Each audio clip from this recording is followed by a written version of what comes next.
So emerging countries are now seen as a critical force of global economic development.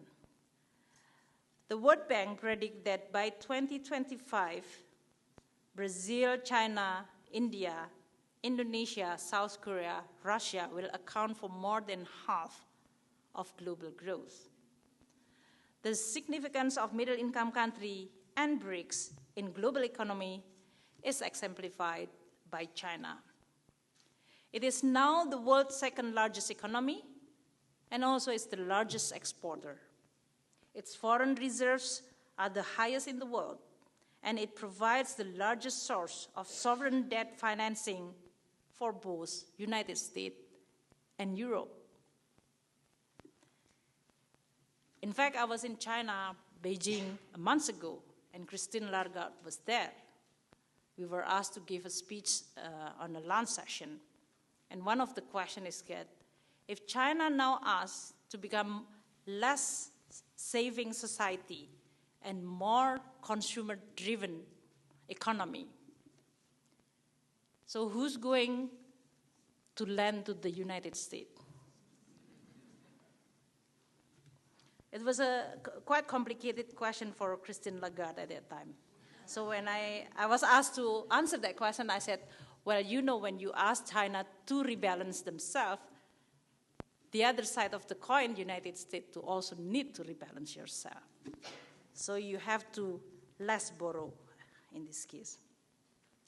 But we see it actually since 2008 when we see the financial crisis back then. It was really China's stimulus package that mitigate the global effect of the recent economic recession. They are so effective, and the magnitude of their stimulus package is just amazing. So it is important for this country, especially middle-income country and BRIC, to accept the responsibility of their new status by playing a more proactive role internationally. If you follow the debate, globally, many middle-income countries usually use the rhetoric of saying that we are the victim of this globalization. This is the advanced country. We are become just the recipient of many of what you call it the global norm, global policy, global rule. But it's time for now, many middle-income countries have to play a more active role in actively shaping the global norm. You can see it in a climate change negotiation.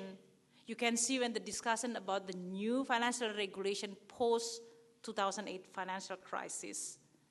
And in many areas of what you call it development, this developing country and middle-income country provide not only a knowledge and lesson, but they also play quite an important role.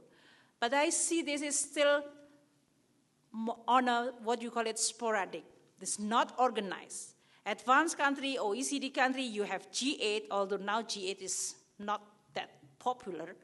But at least you have this forum. You have the share value, you have the share mechanism in which you can play as a group. But when you talk about the BRICS, they have actually need to define what is the share value.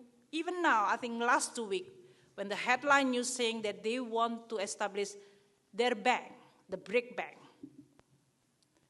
I'm sure it's good in rhetoric, but when you try to translate those ideas or goal into reality, they will discuss about who should pay what governance, how you are going to lend, what policy, what value, what kind of principle that will govern them. That is going to be a long and quite interesting and intense debate even among the BRICS or middle-income countries. So for middle-income countries to be able to play their constructive role globally, because they recognize the rise of their role, the role of this middle-income country becoming more important, is because they also get the benefit of globalization. Now they have to shape this global economy so that it can continue to provide the advantage for not only the middle-income country, but most importantly, for the other fellow low-income country and even we call it in the bank fragile and conflict state. At the World Bank, we are recognizing that even when it comes to knowledge exchange, much of experience in tackling the problem of poverty is actually lies in the emerging market. This country can provide a lot of knowledge in a development issue. So middle-income country and BRICS face a changing world, and there are steps that they need to take to move up the economic ladder. I have seen Indonesia and other countries take this step with great success, and I believe that that success can be duplicated elsewhere. Having been a finance minister in Indonesia, and now I'm serving as managing director of the World Bank, I believe that strong leadership and good policy making make it possible to navigate these challenges. But the most important, significant effort need to be devoted to build human and institutional capacity. Capable people and strong institutions are the key to making nation great. Thank you very much.